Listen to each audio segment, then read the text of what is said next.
things came out today, you know, those classified. You know the word classified. She sent vast amounts of classified information, including information classified as top secret. They said that she was extremely careless and, frankly, I say, grossly incompetent. We can't have someone in the Oval Office who doesn't understand the meaning of the word confidential or classified. Today's affidavit revealed the disgraced former president took nearly 200 classified documents with him when he left office. Dozens were labeled top secret and contained highly sensitive information and were kept in various rooms at the Palm Beach residence.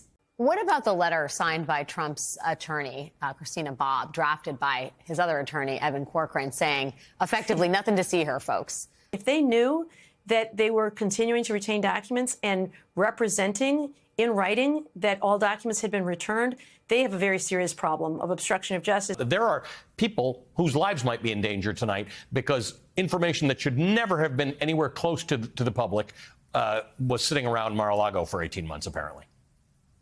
Real lives are at risk. I'm talking U.S. troops, most importantly, because in the affidavit they referred to national defense information. That means U.S. troops, their movements, their locations, and that has been jeopardized by Donald Trump. It also means, as was referenced, sources, people who help the U.S. government obtain or achieve our national security objectives. And just tonight, the New York Times is out with a new piece about a CIA memo regarding the loss of human sources. I can't comment, on that memo, but the story at least highlights the concern that if Donald Trump has this information about U.S. sources, it jeopardizes their lives. What friendly intelligence service would cooperate with us today in the same way that they might have 10 or 20 years ago, when they didn't have to worry about an ex-president of the United States, of all things, jeopardizing national secrets?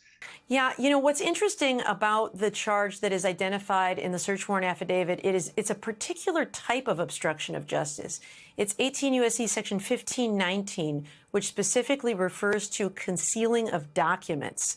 In the list of classified documents found at Mar-a-Lago, written in the affidavit, which means the last round of stuff, 67 documents marked as confidential, 92 documents marked as secret, 25 documents marked as top secret. I also want to just remind you all that Trump and his attorneys had lied to the federal government about the fact that he possessed these documents in the first place. They had given him or sent him a subpoena to turn the documents over 2 months prior to the raid happening.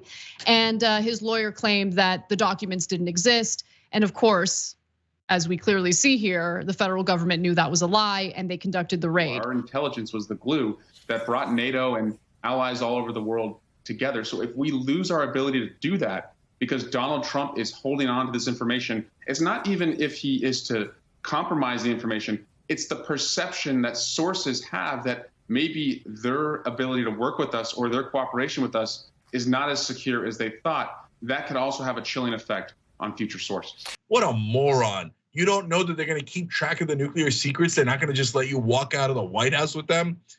So they've been asking for them back now for nearly 2 years.